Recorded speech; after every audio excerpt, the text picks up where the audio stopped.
Coming to you live from Ursprung Gymnasium on the campus of Baldwin Wallace University, this is the Ohio Athletic Conference on BWYellowJackets.com. I'm Brendan Gulick alongside Eric Kwiatkowski. It's getting toward crunch time at the end of the regular season, and today's game has high playoff implications. The Yellow Jackets are one of the top 3 teams in the OAC, and they have essentially guaranteed themselves a spot in yet another OAC tournament. But it's the Otterbein Cardinals who are in a 4-way tie for 5th place. Remember, of the 10 teams, only 8 make the tournament, so these games down the stretch are critical for the visiting Otterbein Cardinals. Yeah, this is absolutely going to be a tough game. Otterbein's definitely going to be coming to play tonight. BW, this is kind of a rebound game for them. You know, a tough game against Ohio Northern last time out. They lost by a pretty good amount. They need to reassert themselves and kind of show the people who the top 3 teams in the conference are, and I think that's what they'll have to do today. Ohio Northern knocked off Baldwin Wallace on Wednesday night, snapping a 5-game winning streak for this ladies group who's played pretty well lately. Remember, they started 11-0 to start the season, now 16-4, having another tremendous year. But again, coming off that loss, and in that game, the third quarter notable, 0 for 11 from the floor, the only 2 points in the final 15 seconds from the free throw line. Yeah, it was really tough. It was a real struggle for them. They're going to have to come out and move the ball around and score a lot today. I expect Clara Lemon to really be an intricate part in today's game. Otterbein doesn't really have a big shot blocker out on the floor. No one in double figures for blocks for the season. So I expect her to kind of dominate the post game today and for them to look for her down low. While Sherry Harrer has guided the Yellow Jackets for more than quarter of a century, one of the other long-standing coaches in the conference is Connie Richardson. She's been a staple for Otterbein, and even though the Cardinals this season are right around the 500 mark, you know they're going to fight hard, especially given where they are in the standings. Yeah, and one of their players that has really come out as of late is Kirsten Taylor. I'm sorry. She had a career-high 32 points last time out against Marietta and the Ohio Athletic Conference Player of the Week award. I expect her to build off that today. Otterbeins going to need her contributions, no doubt about it. When we come back, starting lineups and the opening tip, it's the Yellow Jackets and the Cardinals next on BWYellowJackets.com.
Today's Yellow Jacket women's basketball game is brought to you by Dan Andrews and Olympic Forest Products. They are a global recycling company. By Domino's Pizza in Berea. Call them at 440-891-0030 or go online at domino's.com. And finally, by the Ohio Education Credit Union. Gain the advantage and build your future today. Starting lineup for the Otterbein Cardinals, sophomore guard Allie Cartnell and sophomore guard J.C. Jones are in the backcourt. Junior forward Kirsten Taylor, freshman forward Abby Scholes, and sophomore guard Danny Kissel round out the starting lineup. Otterbein 9-11, and they are led by 26th-year head coach Connie Richardson. For the Baldwin Wallace Yellow Jackets and 27th-year head coach Sherry Harrer, the Yellow Jackets having a tremendous season at 16-4. They are 9-4 in conference and are hoping to rebound from a loss at Ohio Northern. At forward, a senior Sydney Clark. At guard, a junior Katie Smith. At guard, a sophomore Hannah Fecht.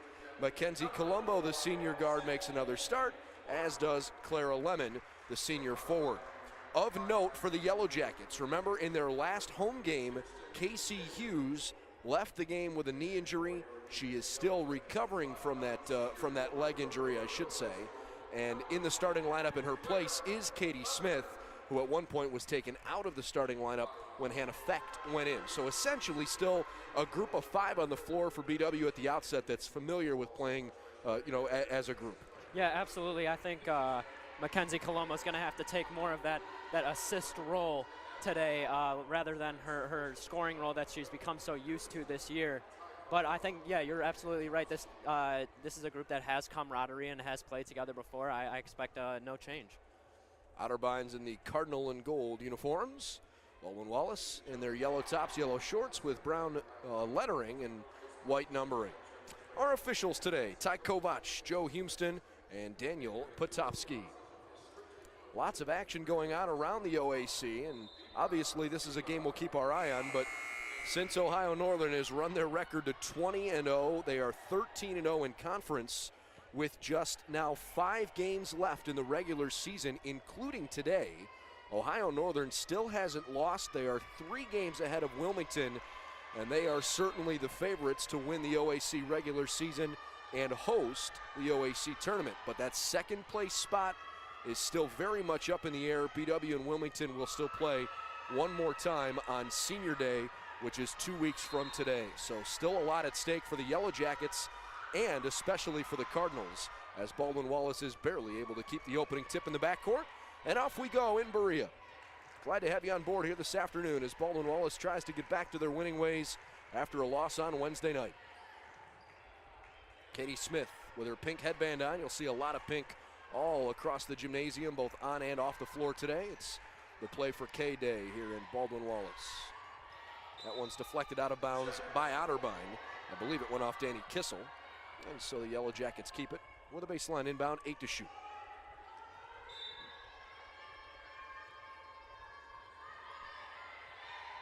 Smith is wide open, so she takes a 3 and misfires. It never hit the rim, but landed out of bounds. And so the Yellow Jackets go back defensively. We've talked so much throughout the course of the season about their depth, even though it's young depth. Now with Casey Hughes not a part of things, I think that depth is tested. Yeah, I mean, they're going to have to bring some people off the bench that aren't necessarily used to the roles that they're going to play today, and that's fine. That's all about getting that experience. You'd rather have them get that experience now than in the OAC tournament when it matters. I think Sherry Harris is definitely going to have this team ready to play when it comes down to that crunch time, and I think they'll be quite all right. Kirsten Taylor, the one that went through a couple BW defenders, and she did not draw a foul, so Otterbein back on defense. Looks like they're going to zone up the Yellow Jackets after the full court press on the inbound and force BW to have a good day shooting from the outside. 5 on the timer, so they've got to hurry.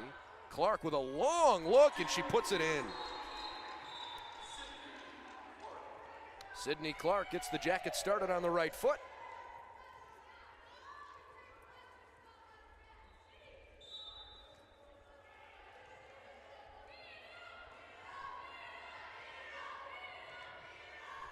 Well, we didn't really have a chance to talk too much about keys to the game, so we'll get to those during our first timeout opportunity.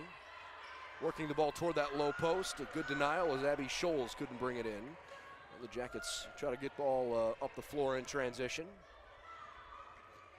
Colombo south of the free throw line finds a spot and scores. 5-0 Jackets. Colombo's first basket of the game. It's Cartnell in the forecourt giving to Jones in the corner. A couple of bounce passes around. Now they go out for a Taylor 3-ball. I beg your pardon, that's Kissel, and she hits. First basket of the game for Otterbein comes a couple of minutes in. Otterbein shoots the ball okay as a team. Nice denial into the low post. Lemon tried to come back to it, and somehow the Yellow Jackets maintain possession. Otterbein, though, not a particularly good three-point shooting team. Keep our eye on that. Fact with 2 to shoot, has to hurry. Gives to Clark, and she never got a shot off. Otterbein's defensive energy early in the game, pretty impressive. Yeah, the zone kind of seemed to stuffle that offensive motion, I would say, for the Jackets. Good ball movement, essentially, but at the end, they just didn't find the shot clock in time. So Tiffany Bentler comes in to replace Katie Smith, one of a couple guards you'll see come off the bench. I'm sure we'll see Riley Schill and Mackenzie Matthews at some point soon as well. That one deflected out and stays with the Cardinals. Elsewhere around the OAC today, Wilmington is at John Carroll. Ohio Northern is at Muskingum. Those are the obviously other 2 teams at the top of the conference, Wilmington and Northern. And it's a very top-heavy OAC this year. 5 to shoot on this end. Cartnell wants a screen, needs some help. The step-back prayer missed the rim entirely. Wilmington 14-6. They're 10-3 in conference. BW 2 games better overall at 16-4, but they are 1 game behind the Wilmington Quakers in OAC play. The 4 losses for BW, 2 of them have come to one of the few remaining unbeaten teams in women's college basketball as Feck tries a triple and buries it. Gets going early with a long shot. So the 2 losses to Ohio Northern and a loss to Wilmington as Colombo finds Clara Lemon in transition after the steal, and BW leads at 10-3.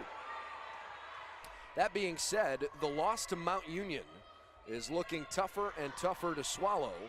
That one came back on the 4th of January. It was not a particularly long layoff, a 10-point loss to the Purple Raiders in a game where Abby Bartoshevitz got really hot for Mount Union, and that loss may come back to haunt Baldwin Wallace. I think Colombo may have deflected part of that 3 and forced it short. Colombo into the forecourt, they work it around. Fecht tried to pass when maybe she had an open look at the hoop anyways. You see some subs come in. Yeah, I really like the offensive start that BW's had. You know, they had a few possessions where, you know, they weren't looking at the shot clock, but they're getting good ball movement and working it around the outside of that zone, and that's exactly what Otterbein wants them to do, but they're succeeding at it at the moment. So I think that if they keep shooting the ball well, they'll have a good day today. All right, Colombo, Schill, Wommeldorf, Clark, and Bentler, the 5 on the floor for BW. Cartnell, Jones, and Taylor all just left for Otterbein. That's Abby Maduri, who just passed into the right corner to Delaney Cutteridge. Maduri still looking for some space. Passes over to Taylor Pfeiffer, the 3rd new Cardinal to check in. Maduri sidesteps a defender. And a foul after Pfeiffer missed her jump shot from near the free throw line. Let's talk about the conference while we have a second, because Ohio Northern, Wilmington, and Baldwin Wallace have all had very good seasons. Other than that, in my opinion, the 4, 5, 6, 7, and 8 seeds in the conference tournament, none of them have been decided, and I think everybody, including Mount Union and John Carroll, still have a chance to wrap those up.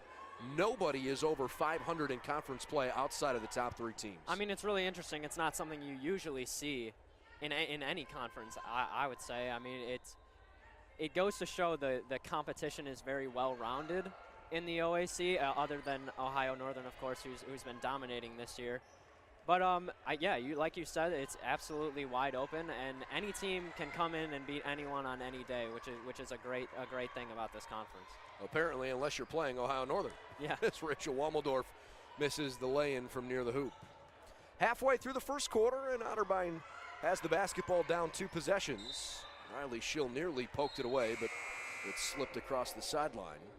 Meanwhile, Yellow Jackets sophomore Alex Starr checks in for Sydney Clark. She starts to see some increased playing time as the season goes along. Good for her.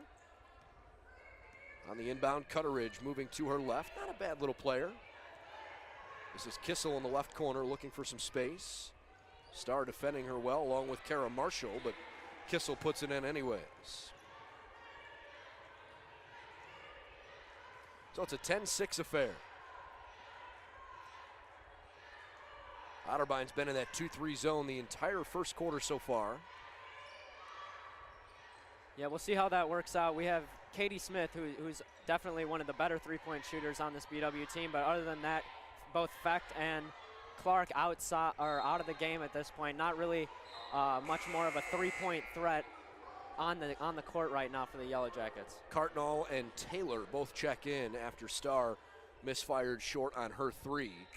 BW's hit 4 their first 7 shots, but they're 2 of 4 from behind the arc, and they've had 2 turnovers, one of which was a shot clock violation, and on almost every possession in the opening almost 6 minutes, they've had to shoot the basketball with less than 10 seconds on the timer. Yeah, I don't blame them. They're taking a lot of time trying to find that right shot, but eventually you're going to have to shoot the ball, and that's the name of the game. So we'll see how fast they can get into their offense in these upcoming possessions. Fed into the post. Taylor turns and scores. Nicely done. Otterbein has ripped off 5 straight points, and it's now just a 2-point affair.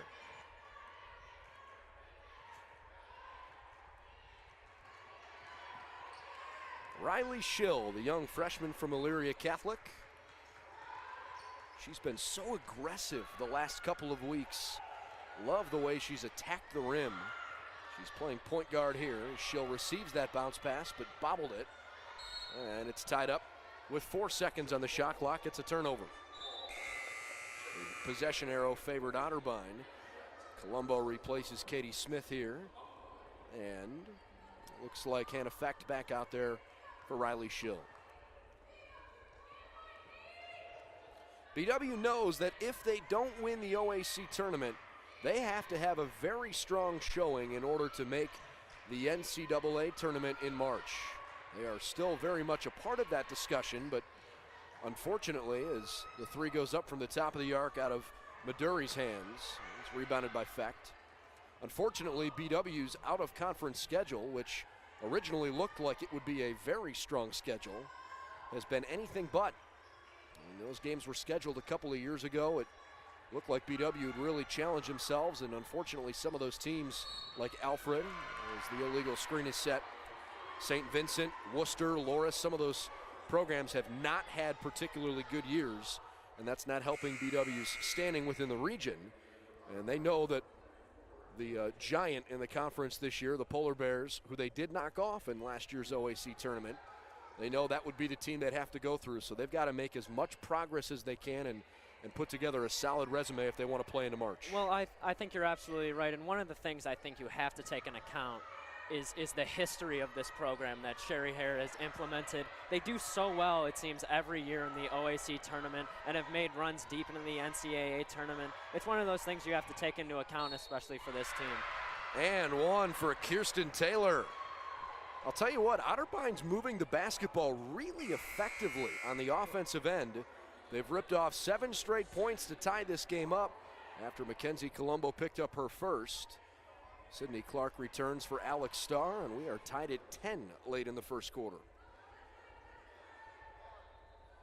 Taylor's free throw, no good. Otterbein as a team, not too bad, 70% from the free throw line. Taylor 65%. Clara Lemon, one of the couple of seniors for Baldwin Wallace, working in the post. They reverse the ball into the left corner. Fecht gives to Kara Marshall. She may have gotten away with a walk, but it ended up being too short out of her hand. Closing 2 minutes of the first quarter.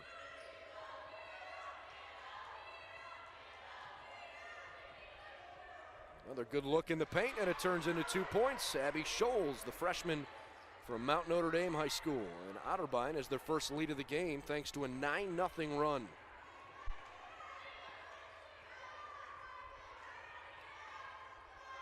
Colombo on the far side raises a deep 2.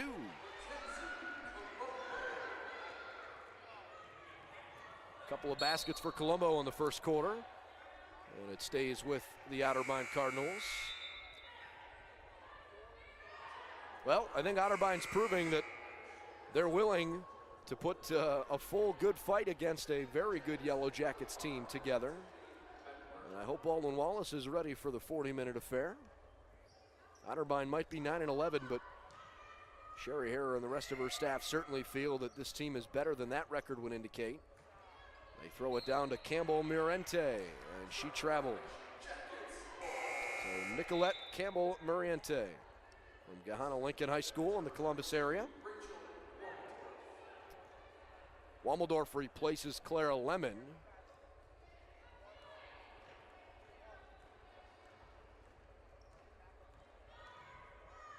Colombo and Clark exchanging passes here in the forecourt. Bentler, Fecht, and Wommeldorf rounded out. Tiffany Bentler, good ball fake and a drive. She pulls up and puts it in. Nice ball fake to get herself open. She saw that defender closing out and made a nice move to get herself open for the mid-range jump shot. A couple of ball fakes from Scholes, who threw it off of Colombo's hands out of bounds. It's been another historic year for Baldwin Wallace after opening the season 11-0. They had one little bump in the road in the beginning of January, but 16-4 is nothing to shake your head at. The Yellow Jackets 9-4 in conference and would love to close with double-digit conference wins. Certainly looks like they're going to have that opportunity. 7 to shoot it. Nice drive from Cutteridge, and she throws it in there. Shot clock is off for the final 20 seconds in our opening frame. Fecht recognizes that.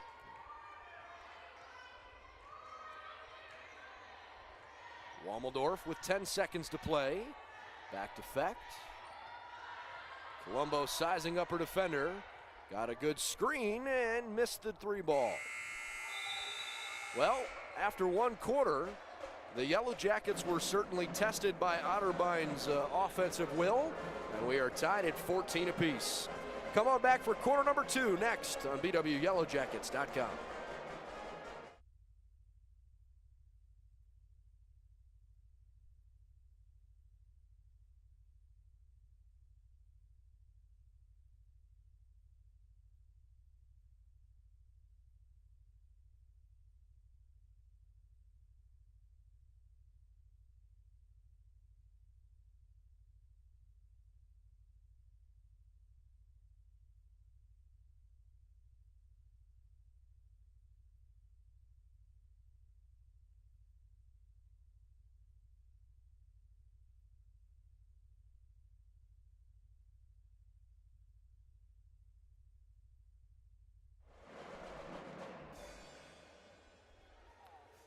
Today's Yellow Jacket basketball game is brought to you by the Hoffman Group. They're an Oswald company, and they'll make sure to handle all of your insurance and risk management needs. Also brought to you by Medical Mutual of Ohio, the official healthcare provider for Baldwin Wallace University, and by the Comfort Inn in Middleburg Heights, where your comfort is just a part of the service we provide our guests. After one quarter, pretty balanced attack so far. Otterbein and BW neck and neck at 14 apiece. But the game across the conference that has some OAC fans scratching their head. Muskingum leads Ohio Northern 15-10. That is a Polar Bears team that has not lost this year. 20-0 as we get free throws for BW right away. There are less than 10 teams in OAC play that still haven't, or I should say, in NCAA Division III basketball that still haven't lost, and only 2 in the Great Lakes region. Thomas More, the reigning national champion, is the other, as Tiffany Bentler's first free throw gives Baldwin Wallace back the lead. At this point, I think you gotta like Ohio Northern's chances of running an undefeated mark in the regular season. They did go 18-0 in conference a couple of years ago, so there are some members of that Polar Bears team that actually are familiar with this current position. Ohio Northern does have some couple of difficult games left on the schedule, though. We'll get to those a little bit later. Early second quarter, Otterbein giving the Yellow Jackets a good fight on the road. Working the ball into the high post. Down the right lane, Taylor gets the friendly roll. Kirsten Taylor's had a 6-point game so far. Kenzie Colombo with a great last-second pass, but Wommeldorf blocked from behind. Otterbein recovers on the transition play. Oh, man, everybody lost Taylor. Yeah, no one picked her up off that fast break. Taylor's got 8, and Otterbein leads by 2. That 2-3 zone in the first quarter, very effective, even though BW still shot it at a 50% clip. Ball works toward the lower part of the key. What are the things that you do to a team like BW who shoots the ball not just well, but often from the outside? When you throw that zone together, it reduces the number of possessions in a game. And for a team that's that offensively gifted, that could be a pretty useful strategy. Well, one thing it also does is it forces them to shoot long shots, which ultimately means long rebounds, which means fast break opportunities for your team. And for a team like Otterbein that doesn't necessarily shoot the ball that well from 3, it gives you more offensive opportunities to get out and get easy baskets. Tiffany Bentler's layup makes it an 18-18 affair. Bentler's come off the bench with 6 points this afternoon. Nice work for her. Kissel in trouble. And she gives it up. J.C. Jones passes to the right. Cartnell looking for Taylor cutting. Instead, back to Jones.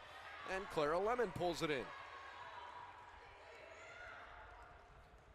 Colombo, last second pass to Bentler. And Tiffany Bentler probably made one too many passes. Yeah, against the zone, I think that's just one shot you have to take. I mean, when you drive, you're ultimately driving into 3 people clogged in that lane, and most of the time it's not going to be an easy pass or a shot once you get into that lane. So once you get into the month of February, everything is about playoff implications as Allie Cartnell gives Otterbein back the lead once more. And with just 4 games left in the regular season after today, everything is on the line every night. A hand check foul on the Cardinals. Keeps the ball with Baldwin Wallace. Final 4 games of the regular season for BW. John Carroll, Capital, Mount Union, and Wilmington as Mackenzie Matthews takes Colombo's spot on the floor. The Yellow Jackets will be on the road each of the next 2 Wednesday nights, home on Saturdays. So they're at John Carroll, home against Capital a week from today, at Mount Union in a big revenge game, and then hosting Wilmington in probably what will be one of their more meaningful games of the year, because it has a lot to do with the playoff positioning that they could incur in the OAC tournament. Sydney Clark looking around. Here's Matthews. No good. Clark on the offensive glass. Possession stays alive. Clark takes a 3 this time, and it's in. Third 3-ball for BW, and they've got a 21-20 edge. Clark with 6. Clara Lemon, excellent defense. First denying Cartnell, and leaping up and knocking that one out of bounds.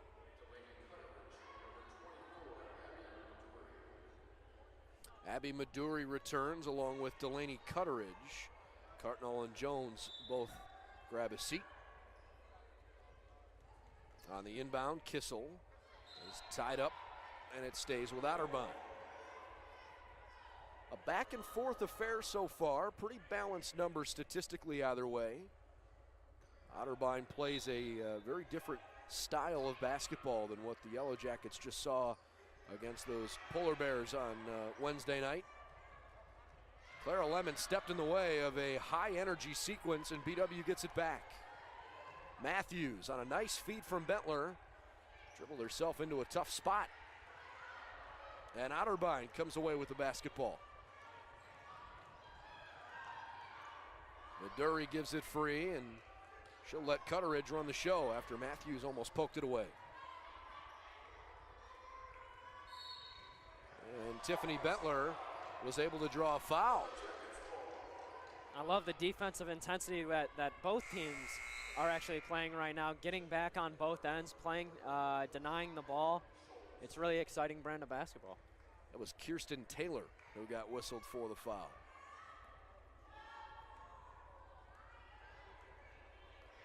Sherry Harrer pacing the sideline. Connie Richardson kind of standing with her hands on her hips in front of her own bench. Both head coaches trying to figure out how to win this chess match between two teams that are playing well enough offensively, but honestly, this has been a fairly defensive game. It's not a high-scoring affair. That's a foul on Otterbein. Even though both teams are shooting it well, consider this. Otterbein is at 9 of 13 shots, and of their 4 misses, 3 of them are from beyond the three-point line. So they're getting to the hoop, but both teams have 6 turnovers because the defensive energy on both ends has been so good. You're absolutely right. Both teams haven't been really to get into that offensive flow that they really want to so far. And you're right, it's because of the defensive intensity and the ball pressure that's come from both sides. Think about it from this perspective. 30 seconds in the shot clock, so that means theoretically you get about 2 possessions per minute, yep. Right? Well, these two teams have combined for 28 shots in the first 14 minutes. That's pretty quick Which math. is exactly 30 seconds per possession, which means both teams are yep. having to use the entire shot clock. So, again, the defense really has been a big factor, even though both teams are shooting it at a high rate. There's another steal. Mackenzie Matthews slows it up, and she'll find Riley Schill. It looks like Riley might have forced that one a little bit. Yeah, rushed it.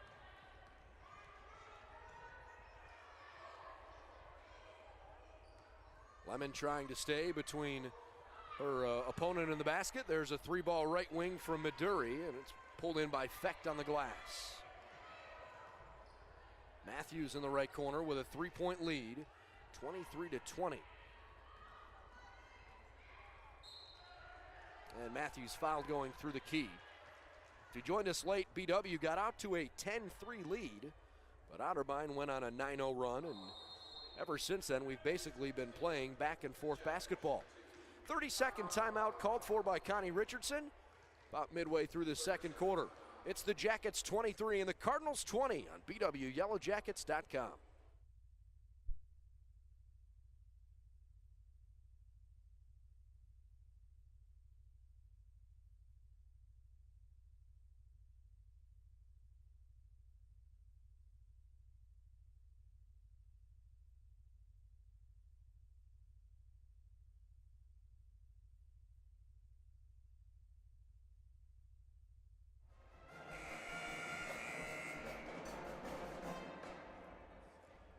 Baldwin Wallace leads the game by 3 points.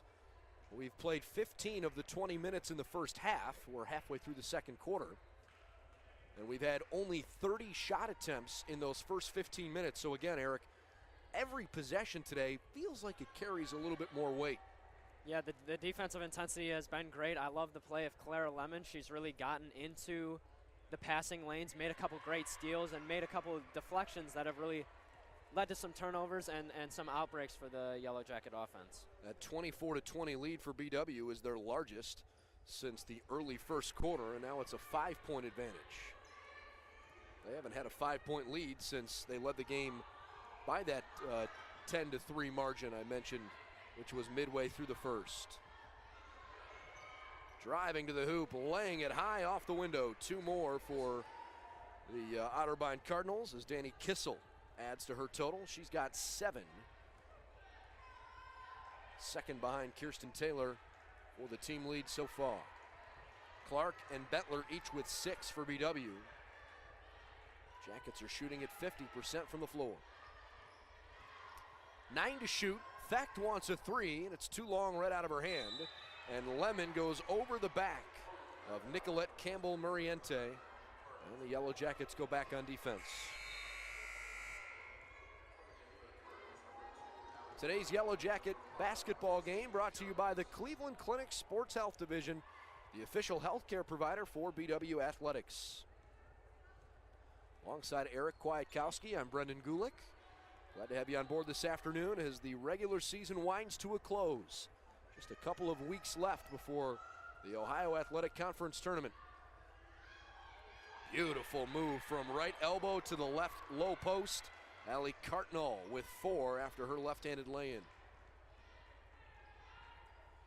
Cross-court pass goes to Fecht in a one-point contest.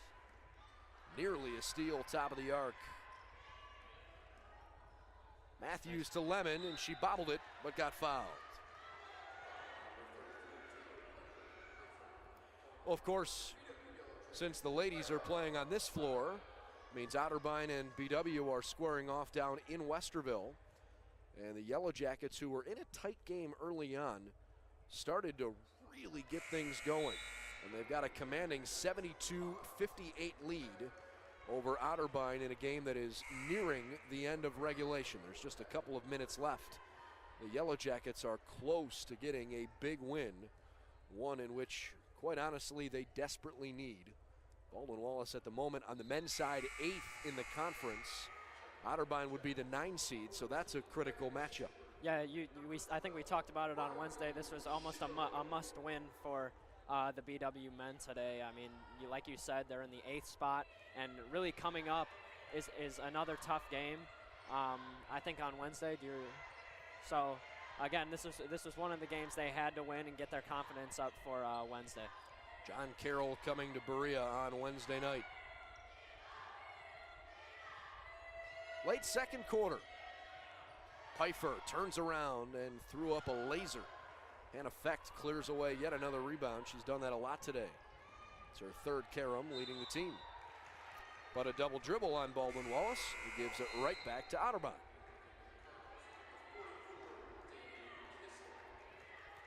Very competitive first half here this afternoon.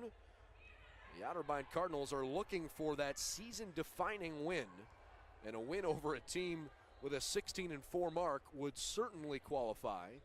Meanwhile, Baldwin Wallace, even though they are definitely going to host a game in the OAC tournament, it kind of feels like their backs are against the wall a little bit in that 3rd place standing. They have very little wiggle room. 5 to shoot for Otterbein. Maduri gives it over to Pfeiffer. Just off the mark. Riley Schill. Over to Bentler. Skip pass to Colombo, who drives on Campbell-Muriente and then stops.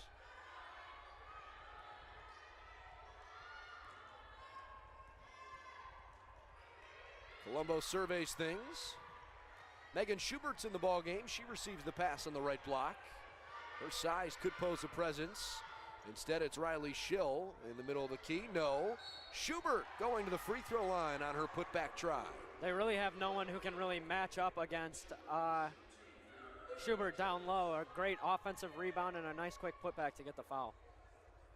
Megan Schubert with her first action of the game, and she immediately finds herself in the spotlight at the stripe.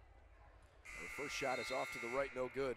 Something that is becoming a rarity for PW.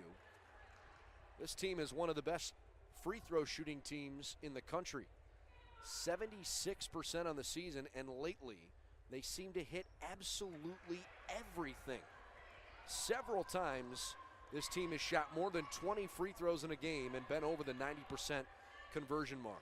Well, I know it's one of those things that coach really takes into consideration, especially coming down to those really tight late game OAC moments where you have to be able to make your free throws to get the win. Campbell-Muriente for 2. Back to a 1-point contest. And look, even though Otterbein is shooting at 12 of 19 from the floor, which is a ridiculously good number, Tiffany Bentler travels. That's the 8th BW turnover. It at least helps BW's cause a little bit that they have also forced 7 turnovers. Yeah, sometimes when you factor that in, even though a team might be shooting it well, they're not going to run away with it on you. If you look at it this way, both teams, they always look at that stat, that assist to turnover ratio. Both teams are under 1 with more turnovers than assists at this point in the game. Well, Sydney Clark just grabbed a rebound and turned it over. And at least at this point, it doesn't hurt the Yellow Jackets. Baldwin Wallace is +4 on the rebounding margin.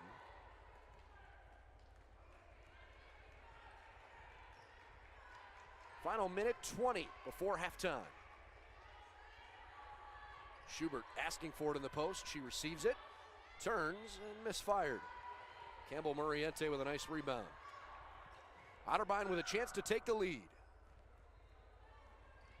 Kissel for 3, and she buries one. 29-27. Danny Kissel with just Otterbein's second three-pointer of the game.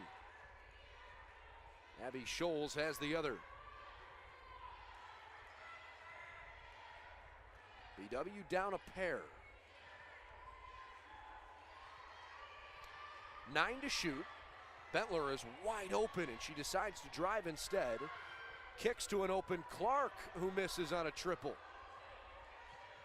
The shot clock is right behind the game clock. They could hold for the last shot if the Cardinals decide to do so. I think you can just tell right now that Otterbein has completely taken BW out of their rhythm offensively. BW is a team that really likes to run, get up and down the floor, and shoot quite a lot of shots, but Otterbein's making them take their time with their possessions moving the ball. Cardinal with 5 to shoot. Circles around, throws it up off balance. How did that not go in? There should be a little bit of time added back on as the Yellow Jackets had started to go toward the locker room. Since there was there's still shot clock left, a slight difference there. Now the ball did sit on the rim and fall off, and now they will wave the teams into the locker room. It was not a shot clock violation. The ball hit the rim, just depended on when the officials had actually blown the whistle. All right, so that was the final sequence of the first half, and the Otterbein Cardinals, who were down 10-3 early in the first quarter, have come back and taken a 2-point lead on their way into the locker room. Second half action coming up in about 15 minutes on BWYellowJackets.com.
Today's Yellow Jacket basketball game brought to you by Parkway Auto Care in Berea, Strongsville Express Tire and Automotive, and Montville Express Tire and Automotive. We serve the southwestern suburbs of Greater Cleveland. And by the Courtyard by Marriott Town Place Suites in Middleburg Heights. Have you stayed at a Marriott? It's halftime and Otterbein on the road, Eric, leads the Yellow Jackets 29-27 in a very competitive first game where both teams had to be effective in their half court, but it was really a story about the defenses taking over. Yeah, and unfortunately, I think it's BW that's ultimately beating themselves. 9 turnovers there in the first half.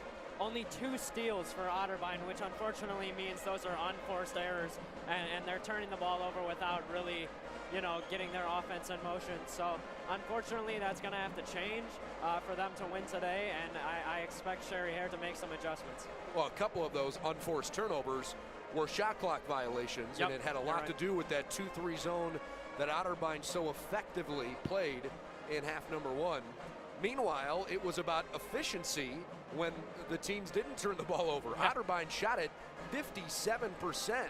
When you shoot the ball at that kind of a clip on the road, you're certainly doing something right. Yeah, especially against a defensive team that has played well, like Baldwin Wallace. They're getting good shots off. They're really getting their work done in the paint. Only 2 of 6 from 3, which means they're really getting their work done inside that 3-point line and making BW guard them down there. So it's really good. There's still 1 half left here. There's also still 1 half left in New Concord, where the Ohio Northern Polar Bears may be caught in a trap game. They're down by 2 at halftime, 33-31 to the 10-10 Fighting Muskies of Muskingum. Meanwhile, John Carroll is at home, and they're playing Wilmington later this afternoon. We'll give you an update on that game as soon as possible. But, of course, that's a big one, too, with the Yellow Jackets just 1 game behind the Quakers in the OAC standings.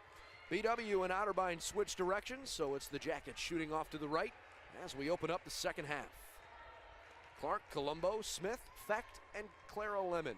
That's the starting 5 for BW. 10 to shoot on the opening possession. It's Colombo for 3, just off the mark. Abby Scholes got the rebound. BW hit 2 out of 6 3-pointers in the first half. They only missed 10 shots total in that first half. So they shot the ball at a very good clip from inside the 3-point line, and a lot of those shots were not mid-range jumpers. They were right at the rim. Yeah, absolutely, and it's not necessarily that they have huge size, but they know how to maneuver down in that paint area, make the right passes, and get easy baskets. Clark swings it to the left in the opening minute of the second half. 7 to shoot for Katie Smith, and she lays it home. Katie Smith in the starting lineup today. She's started several times this year, but not much lately. Though with Casey Hughes' injury, Smith back among the starting 5 as Allie Cartnall throws in the runner. Otterbein back on top by a 1 bucket. 6 points for Cartnall, by the way. Otterbein sticks with that zone defense here in the second half. Smith is wide open, and she makes the Cardinals pay. You saw Sydney Clark flash to that high post. That's usually the point of the zone defense where no one really is able to guard anyone, so nice flash to the middle to get that open shot. Layup from close by, Taylor no. The putback drew a foul, and Abby Scholes goes to the free throw line. Talk about Sydney Clark coming to the high post. What are the 2 ways to beat a zone? Diagonal passing and quick 1-2 passes that beat the rotation of the zone. Yeah, the fastest way to move the ball is with a pass, not with a motion. So great offensive set by Sherry Hare. I'm assuming drew that up very effectively. It's all about capitalizing, though, and if Katie Smith doesn't hit that shot, it doesn't matter. A couple of free throws go home, and Abby Scholes gives Otterbein back the lead. 33-32.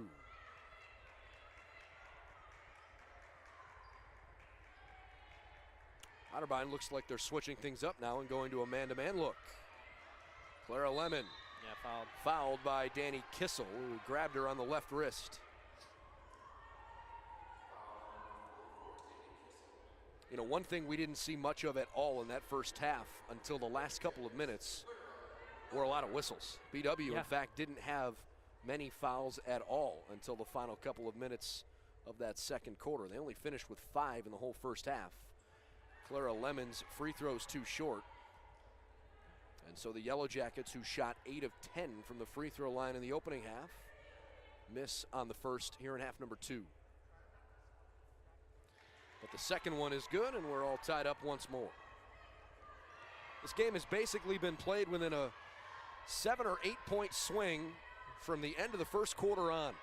And in lots of cases, it's been better than that. Sydney Clark with her best Randy Moss impression on the far sideline.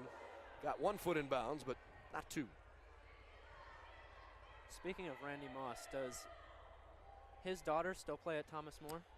Sydney Moss has graduated, okay, and everybody in Division III basketball is happy about it because the former Florida Gator turned Saint at Thomas More. They are called the Saints. Yep. She was the 3-time reigning National Player of the Year and quickly turned Thomas More into the premier program in D3 women's college basketball.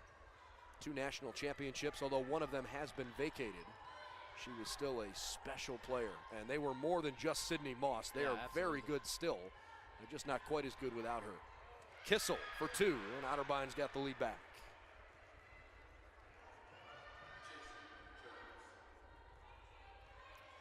Lots of pink in the gymnasium today for the Play for K Day, and there are a whole host of young ladies behind the Yellow Jacket bench who are having some fun as Otterbein commits a foul.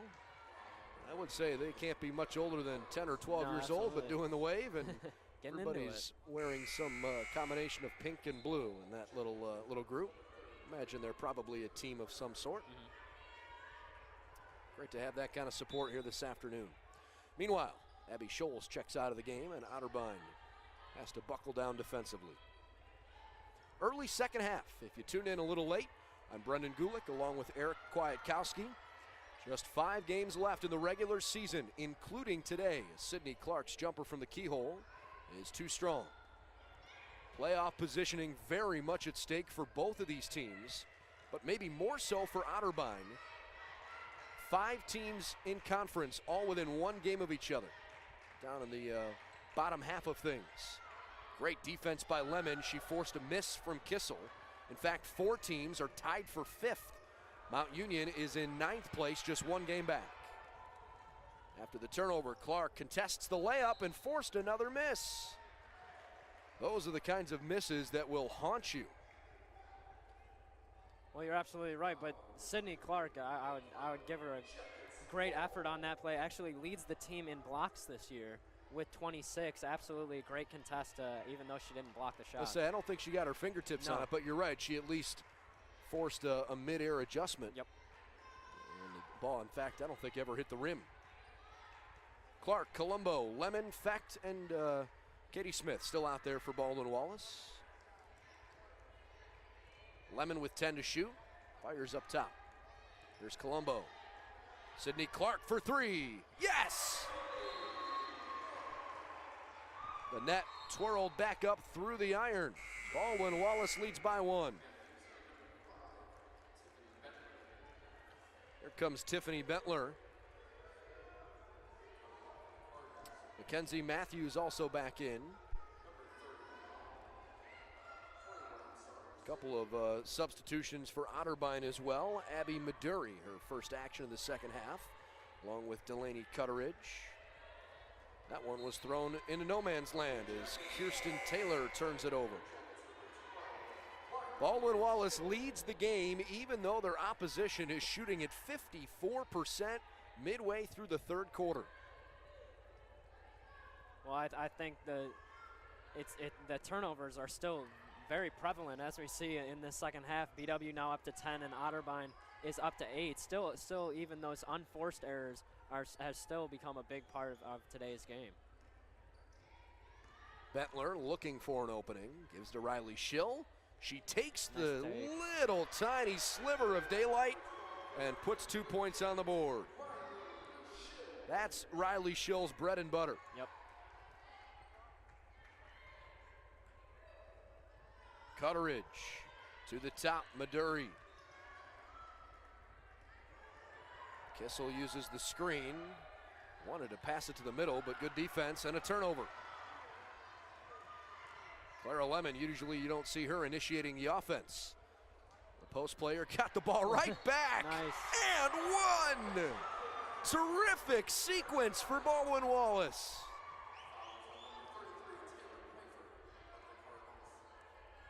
Lemon stole it in the backcourt, dribbled it all the way up, and she and Sydney Clark with passes back and forth. And now Lemon at the free throw line as Otterbein calls for a timeout. BW by a handful, and they've got a free throw after the break. Halfway through the third quarter in Berea on BWYellowJackets.com.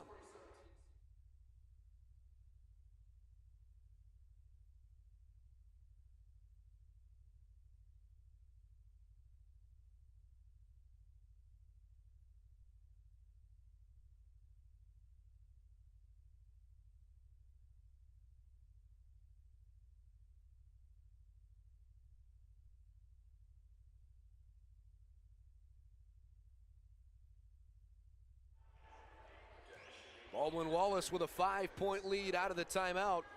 They've played very well so far in the second half. In fact, Otterbein hasn't been able to convert nearly as well. They've only hit 2 of 5 shots from the floor so far with 3 turnovers in these first 5 minutes of play. Lemon clanks the free throw off the side of the rim, so it remains a 5-point affair. While it was nearly a turnover on the baseline, instead, poor rotation, and Cutteridge burns the Jackets with a 2-point jumper. Otterbein nearly stepped out of bounds along the baseline. That was Maduri tiptoeing that brown paint.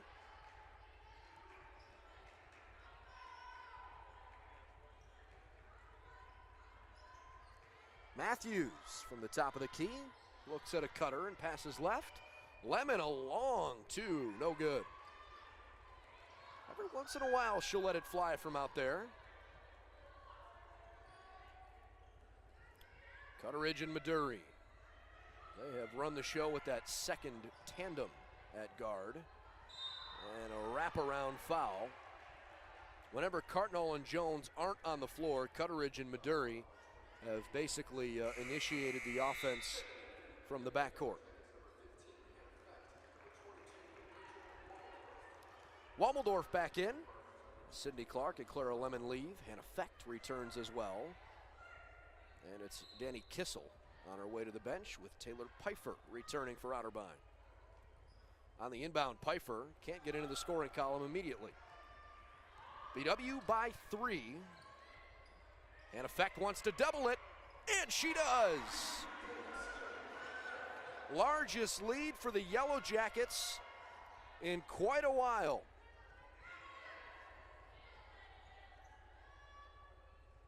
Six-point game. In fact, BW is doubling up Otterbein in the third quarter, 16-8 in the scoring column. But the Cardinals come roaring back as Kirsten Taylor puts one in with a free throw on the way. You can see the pace picking up for both teams a little bit. Both teams maybe a little tired, but getting out and running off those turnovers is going to be a key for BW to keep this lead. All 3 points for Taylor immediately make this once again a one-possession contest. And Effect looking for that high screen. She gets it. Throws to Wommeldorf. And she just missed it, maybe too far underneath the basket. Otterbein could tie it with a 3.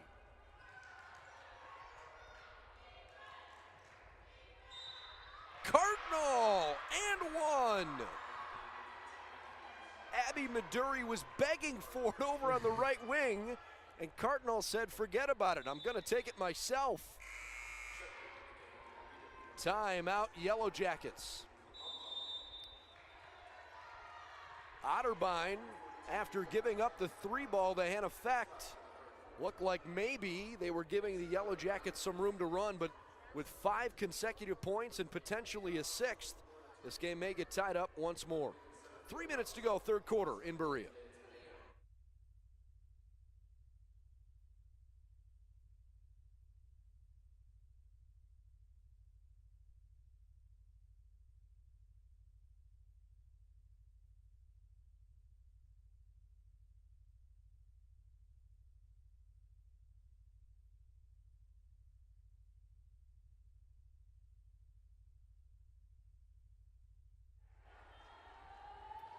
Baldwin Wallace leads by 1, though Otterbein could tie the game with a free throw here as play resumes.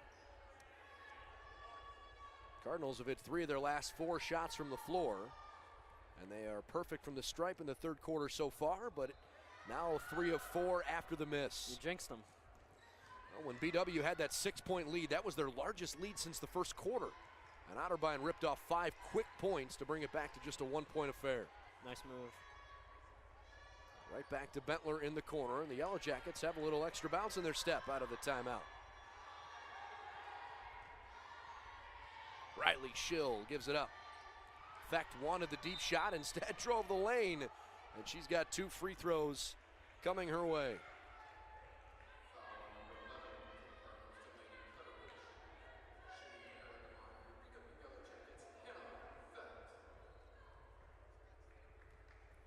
Hannah Fecht, one of the most dangerous 3-point shooters in the OAC and among the most dangerous in the country.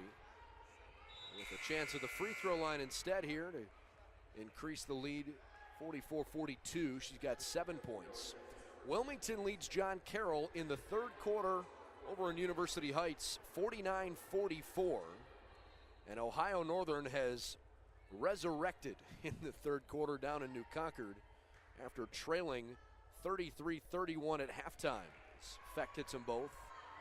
That game is now 47-41 Polar Bears. So still an upset alert, but Ohio Northern back on top. I think it's what everyone expected. I mean, we saw that even with the BW game this past Wednesday. It was a tight game until halftime, and then as you said in the pregame, they came out and only let BW score 2 points in the whole third quarter. And those 2 points were from the free throw line with 30 seconds left in the third quarter. BW went 0 for 11 from the floor in that game in quarter number 3.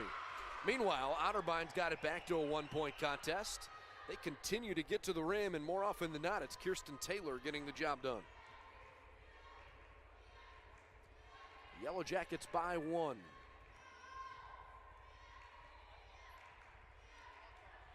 Wommeldorf sets the screen for Colombo. McKenzie gives it up. 10 to shoot. Bentler sidesteps a defender into a wide open look, and then she missed it. A foul in the backcourt, though. That was incidental contact, but clearly a foul had to be whistled against Rachel Wommeldorf.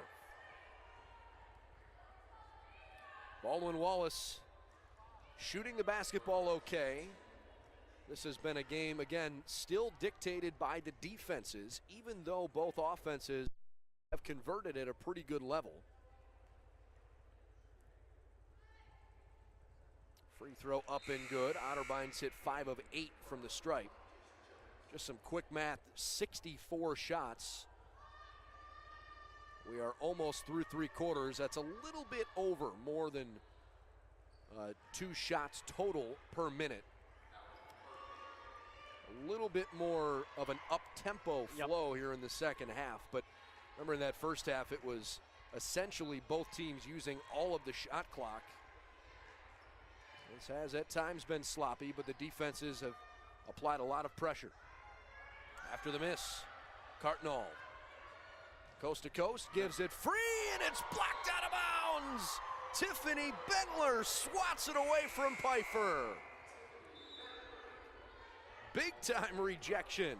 Well, I thought Cardinal had her. She kind of did a no-look pass off to that left side for that layup. I thought she might have had Bentler on the fake, but Bentler definitely had other plans. It is still Otterbein basketball. Cartnall trying to inbound. She finds Kirsten Taylor. Taylor leads all scorers with 13. Nobody for BW in double figures yet. Clark is the closest with 9. Cartnall in the corners had a nice game. 10 points, 3 boards, 2 assists. And the runner is good. Danny Kissel has a game-high 14. Kissel and Taylor have both played well for the Cardinals. 48-45. Katie Smith, no good. That would have been big.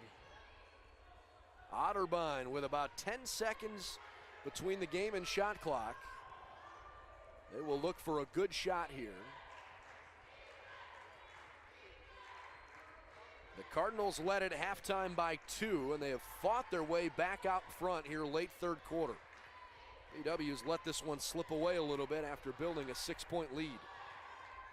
2 to shoot it. Has to fire. Off to the left, Cartnall, no good. Final seconds of the third quarter. And Effect in trouble. Gives to Katie Smith, and she airballs it too long. After 3, the Otterbein Cardinals come from a 6-point hole midway through the third, closing that half on closing that quarter on an 11-2 run, and they lead it 48-45 as we start the fourth. Yeah, it seemed like only a few minutes ago you said that BW was doubling them up this quarter, and unfortunately that 11-2 run brought them right back into this game. Fourth quarter action right around the corner on BWYellowJackets.com.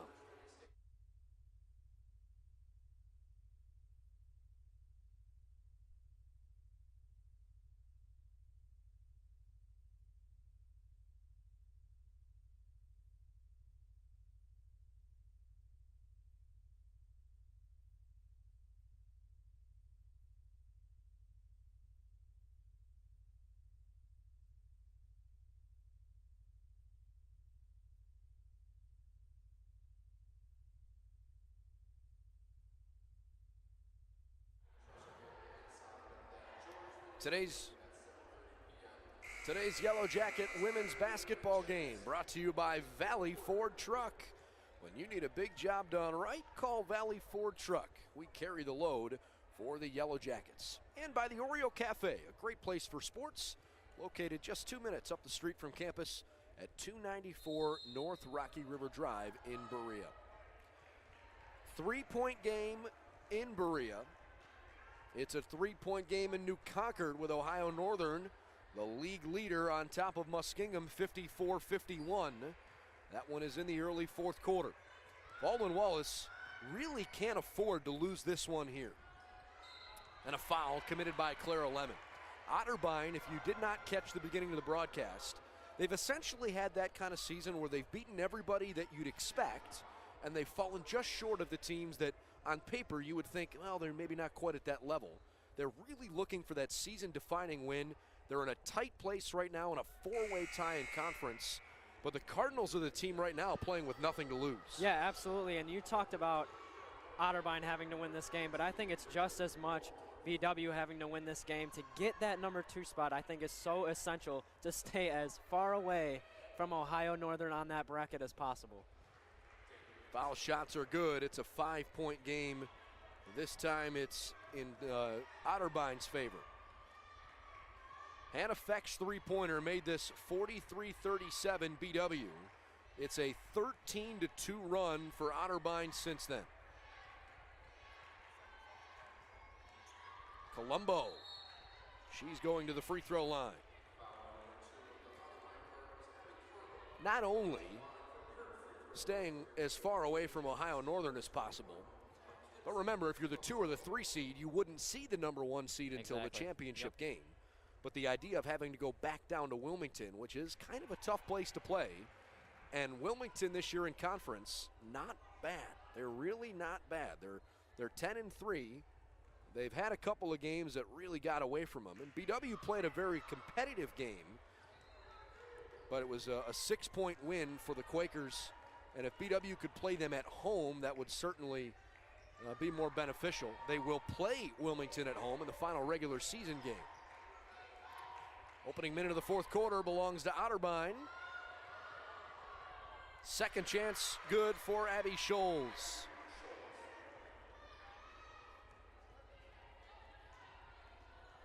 Five-point contest. Riley Schill passes off. Wammeldorf, long two is good. A little beyond her typical range, but Wammeldorf's first basket cuts it back to a three-point effort.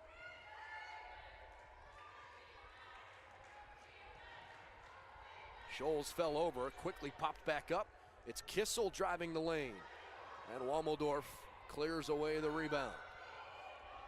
Nice box out by Wammeldorf there. She's essentially the center in this rotation, so great box out against the taller Kissel.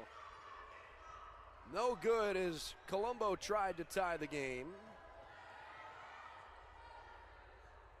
Still a three-point affair. Heidelberg 55, Marietta 54. Those two teams tied at 5 and 8 in conference play. That's a big one down in Southern Ohio today. Cardinal with 5 on the shot clock. Kissel has to throw it up, and Marshall deflects it. Great defensive effort by the Yellow Jackets. Ohio Northern and Muskingum still battling. 5 straight Muskingum points has made that a 2-point contest. Ohio Northern leads 58, now 57. It's a 1-point game with 6.5 minutes to go. Maybe today's the day that the Polar Bears fall from the throne, but they still have a 3-game lead in the OAC. Colombo, no good. 2 straight big misses for McKenzie, who's usually clutch for BW. Plenty of game left. Cartnell. The reverse court, J.C. Jones. Nice move, but a better block by Clark.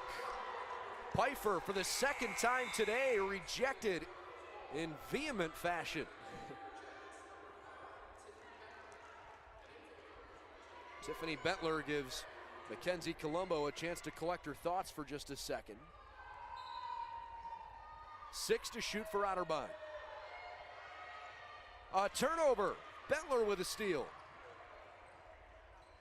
Tiffany refusing to dribble with her left hand, nearly gave it right back. The jump pass to Fecht, and we're tied. Hannah Fecht strikes again.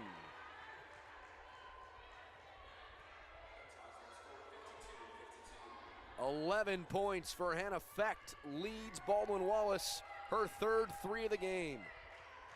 She and Clark both 3 for 4 from deep. Tiffany Bentler with good active hands defensively again, and that time it goes out of bounds. As of earlier this morning, both Fecht and Clark were in the top 5 in the OAC, shooting 3-pointers. I think Fecht was around 42 and Clark around that 40% mark. You can't leave either of them open. Regardless of the percentage, both shooters let it go confidently every time. And both of them are the kinds of players you want on the floor with big possessions at stake. Meanwhile, freshman Riley Schill just continues to impress me with the way she's so aggressive on both ends of the floor. She deflected that one out of bounds. Kissel needs a little help, and so Cartnell comes to her. A turnover. That was an easy travel call as Cartnell definitely lost her pivot foot. Danny Kissel leads all scorers, 16 points. She's hit 2 threes, 6 of 9 shooting. 13 points, 5 rebounds for Kirsten Taylor. 10 points on 4 of 8 shooting for Allie Cartnell. In fact, the only one in double figures for BW as Clark tries, and her 5th 3-ball didn't go down. Now 3 for 5 in the game. Tied at 52, and Otterbein gives it away. 14th Cardinal turnover. All the more reason why possessions start to mean a little bit more late in the game. Otterbein averages 16 turnovers per contest. Yeah, it's also important to note that BW has 17 points off of those turnovers compared to BW's turnovers, where Otterbein only has 5 points off the turnovers. You're right. BW is capitalizing on the Cardinal mistakes. Baseline jumper short from Wommeldorf. Mid-fourth quarter. Who will come up big late?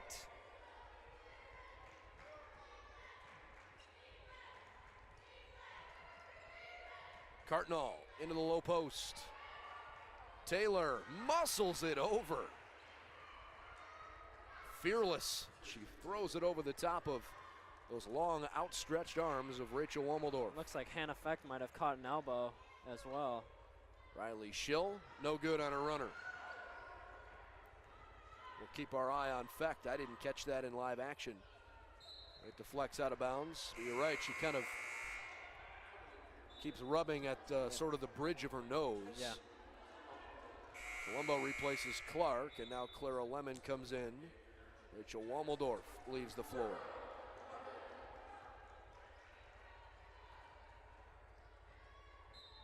We continue to monitor that game in Muskingum, and the Muskies lead Ohio Northern 65-63 with 5 minutes to go. So officially an upset watch. Bentler blocked out of bounds, but a foul. Taylor apparently got too much. And BW has a chance to tie the game from the free throw line.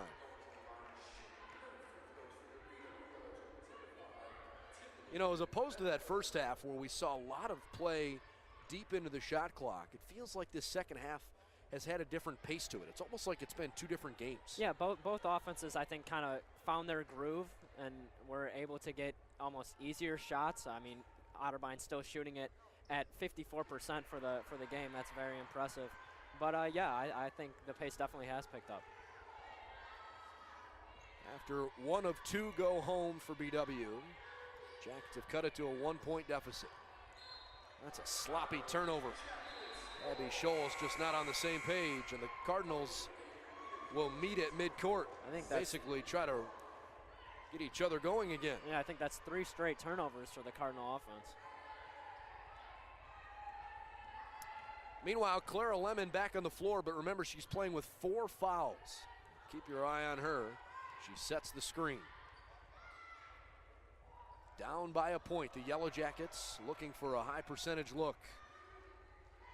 Colombo dribbled into a bad spot. Riley Schill says, "Give it to me, I'll take it right home."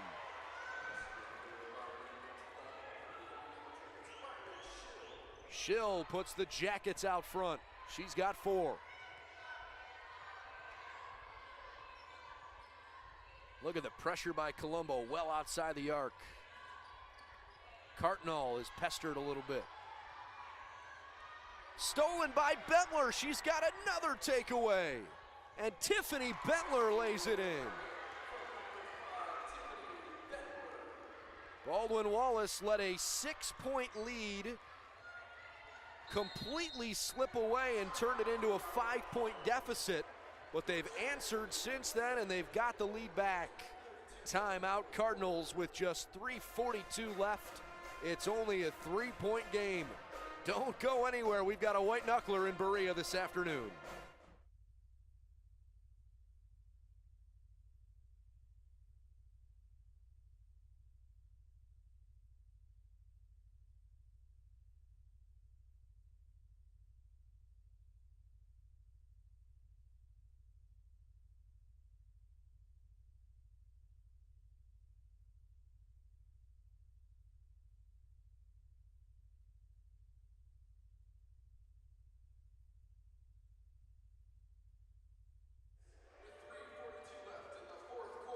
Baldwin Wallace 57, Otterbein 54.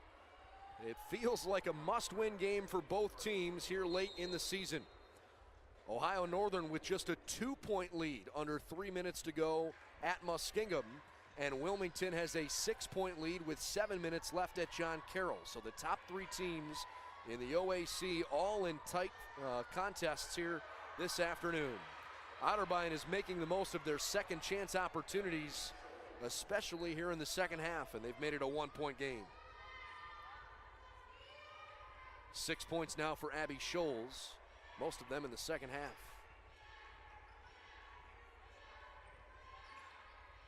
Colombo finds Clark. From the right side of the key, pure.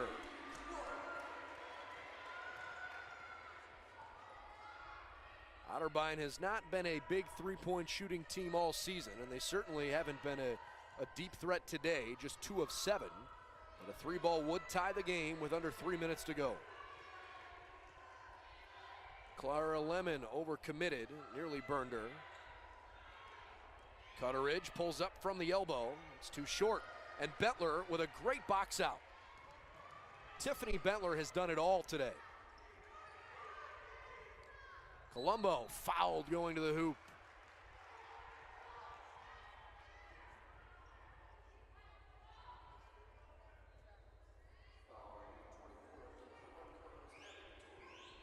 So Mackenzie Colombo waiting for a moment before she'll toe the stripe.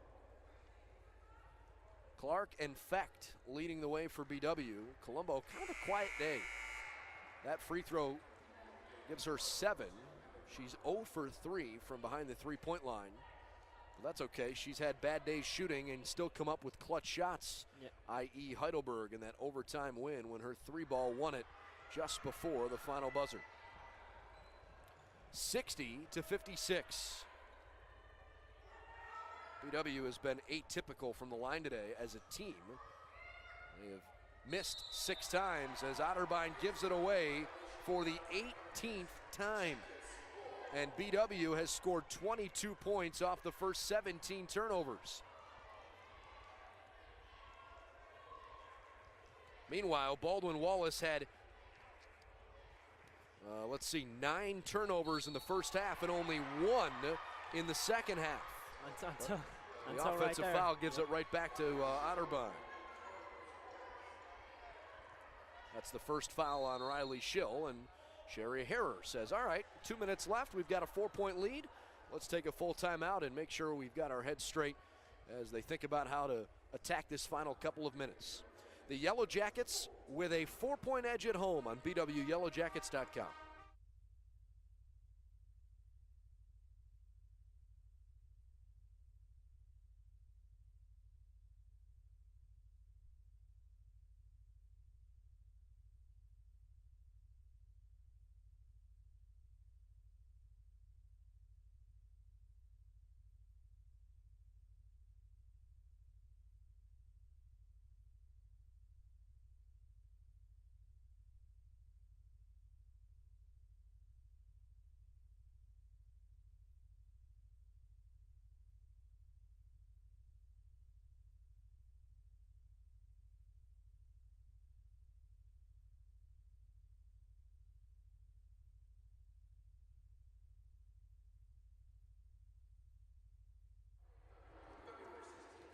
The 16-4 Baldwin Wallace Yellow Jackets trying to get a win back on the scoreboard after snapping a 5-game winning streak with Wednesday's loss at Ohio Northern.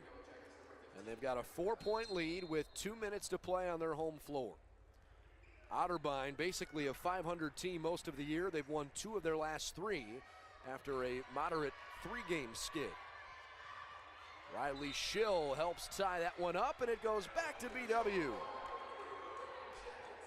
Otterbein, hate to say it, but they're kind of imploding here. Their 19th turnover. BW with just 2 turnovers in the second half, and they've connected on 11 of 24 second half shots. From right next to the can, Riley Schill makes it a 6-point lead. Left side 3 just didn't go. How did that fall off? Kissel can't believe it. Cutteridge felt like she had to foul. Both teams with still plenty left in the tank in that regard. BW with 4 fouls to give. Otterbein still 2 to give. And each team has 2 timeouts remaining for the final 128. Baldwin Wallace led the game 43-37, and the blink of an eye later, they were down 52-47. But the Jackets have hung in there. They've played very well in this fourth quarter. And now if they can take care of business from the free throw line, which today has been a little bit of a coin flip, although typically that's their strong suit, maybe the Jackets could edge one out here at home. Colombo with her first big free throw, and it's good. A 7-point lead. If Colombo hits this, it will be BW's largest lead of the whole game. Got it. It's an 8-point game with a minute and a half to play.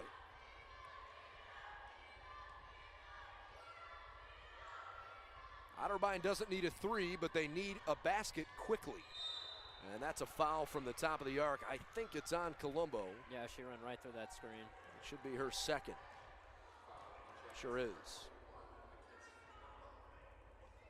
Ohio Northern has a 1-point lead on Muskingum with 25 seconds to play. We'll keep our eye on that one. Jackets started the day 4 games back of Ohio Northern at the top of the conference. Baldwin Wallace could not corral that rebound. It stays with Otterbein with a minute to go. The team that is maybe more likely a reach for BW, Wilmington just 1 game up, and they have a 4-point lead at John Carroll with half the fourth quarter left. But the Yellow Jackets have put themselves in good shape here at home, leading by 6 after the bucket from Taylor. Otterbein choosing not to foul here until now. I'm a little surprised they let that much time run off the clock, given that it's still a 6-point game, and knowing that if you commit a foul, you're going to put Sydney Clark at the free throw line. It could be a 3-possession game with just 1 make. And she misses the first.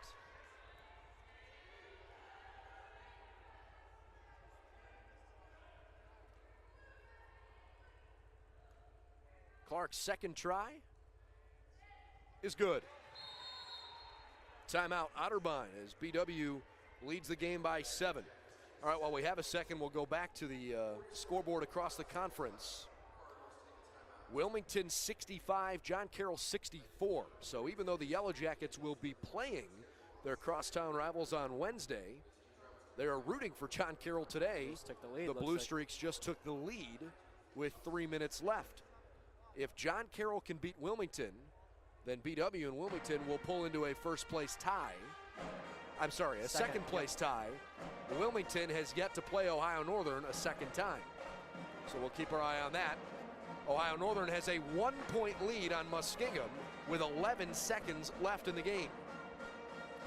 Can Muskingum hand the 20-0 Ohio Northern Polar Bears their first loss of the season? ONU is the 6th-ranked team in the country, according to D3Hoops.com. Elsewhere, Marietta 72, Heidelberg 71 with less than a minute to go. It's right down to the wire there. And Capital leads Mount Union 55-52 in another closely contested game. The Marietta-Heidelberg game and the Capital-Mount Union game have a lot of playoff implications as well, because there are 5 teams separated by just 1 game in conference, and playoff positioning is very much at stake. But here, it's a 7-point game with less than a minute to go.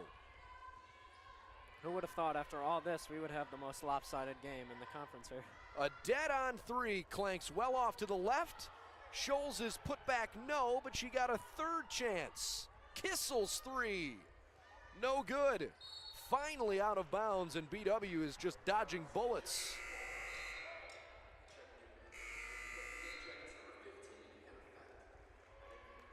BW putting their best free throw shooters on the floor. Clark, Colombo, Fecht, Schill, and Lemon.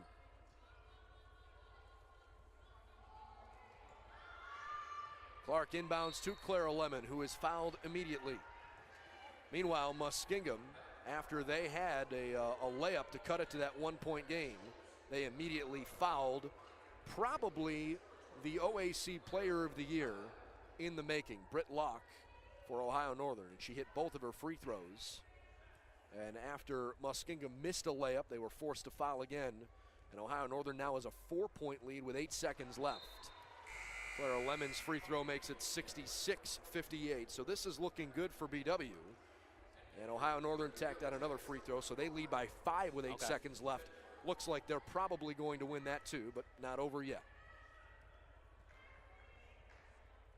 John Carroll still leads Wilmington by 3 with 3 minutes to go. Clara Lemon's free throws probably ice this one. A 9-point game, 29 seconds to go, and the shot clock is no longer a factor. Baldwin Wallace really had to go into the locker room and kind of do a gut check. They had a very bad third quarter on Wednesday night. They had a great start to the third quarter today as the Yellow Jackets draw another foul, and that essentially does it. After, again, not hitting a single shot from the floor the entire third quarter on Wednesday. They went 0 for 11 in 10 minutes in Ada in that third quarter. So after a bad third quarter, they got off to a great start in the third quarter today, had a 43-37 lead, and then all of a sudden, Otterbein said, hold on a minute. And they went on a big run, ended up being a 15-4 run to take a 5-point lead. Lemon splits the pair, but it's a 10-point game. But BW responded nicely, and they've earned their 17th win of the season. Lemon grabs the rebound, and there's the final horn. 68-58. Good effort by Otterbein, but Baldwin Wallace with a 10-point win on their home floor. And the Yellow Jackets, with just 4 games left in the regular season, are doing everything they can in their bid for an OAC championship. Still alive in the hunt. Sherry Harrer joins us next on BWYellowJackets.com.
Our post-game coverage of the Yellow Jackets this afternoon after an exciting win for Baldwin Wallace, 68-58 over the Otterbein Cardinals. And we're joined by head coach Sherry Harrer. Sherry, after a tough third quarter on Wednesday, your girls rebounded really well today. They had a 6-point lead, but Otterbein was not going to give in.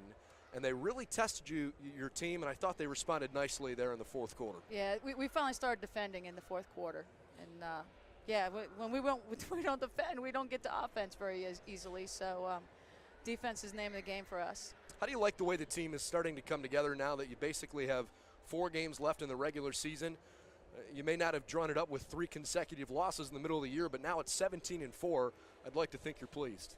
Yeah, and we're kind of reinventing ourselves a little bit right now with Casey Hughes being out and trying to find a different rotation and who's going to mix in what situations where we did have Casey. So it's almost like the beginning of the season in some ways, but I thought our veterans today played like veterans, and our freshmen are starting to come along, and the mix of that plus the kids, the juniors and sophomores, everything comes together, we're going to be okay. Casey Hughes' loss, regardless of how long she's out, is a big one, but I think it's the ability for Tiffany Bentler and Riley Schill in particular to come in and fill that void. Today was a perfect example of how your depth has made a big difference this year. Yeah, and luckily we were able to get those guys a little bit of experience early, and that's helping us now.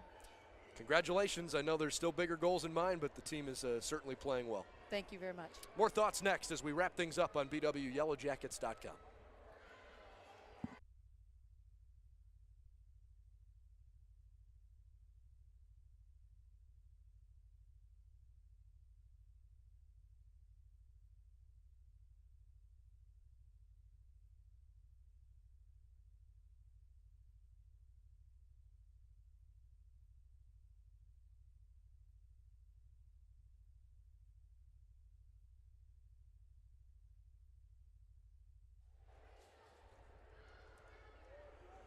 Wrapping things up on BWYellowJackets.com after Baldwin Wallace tops Otterbein 68-58 in a game that really took a total team effort for the Yellow Jackets.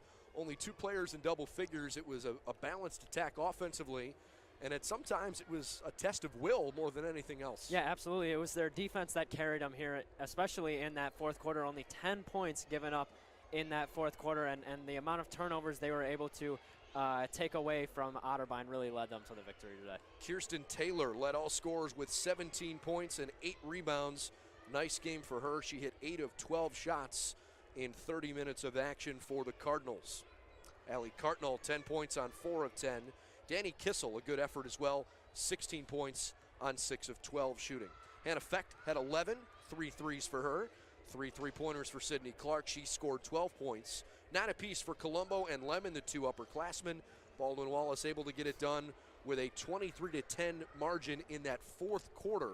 They got it done from the free throw line especially. 10 free throws in quarter number 4. So BW goes to 17-4 with the win. Now 10-4 in the OAC with 4 games left on the schedule. The next game is on Wednesday at John Carroll, and it's a big one. The Blue Streaks are having a tough season, but they have gotten better as the year's gone on. And John Carroll today, even though the game has not gone final yet, with less than a minute to go, they have a 4-point lead on Wilmington. In fact, there's 15 seconds left. If John Carroll beats Wilmington, you better believe Sherry Harrer will make sure her team is ready for that game. Yeah, it's definitely one of those games that you can't look past. I know that Wilmington's coming up, and that's a huge game for senior day especially, but you have to take care of business those last 3 games before Wilmington. So John Carroll on Wednesday, the next home game for BW on Saturday afternoon against Dixie Jeffers and the Capital Crusaders. Otterbein with a loss falls to 9-12. They are 5-9 in the OAC, but still very much alive in the OAC tournament picture in just a couple of weeks. We'll have the broadcast of the men's game on Wednesday night. They will host John Carroll, and it will be a really fun night here in Berea. Hope you can join us in person, but if not, we'll have the pregame coverage starting 15 minutes prior to tip-off. For Eric Kwiatkowski and our entire sports information staff, I'm Brendan Gulick. So long from Ursprung Gymnasium. Final score, Baldwin Wallace 68, Otterbein 58. Have a great night, everybody.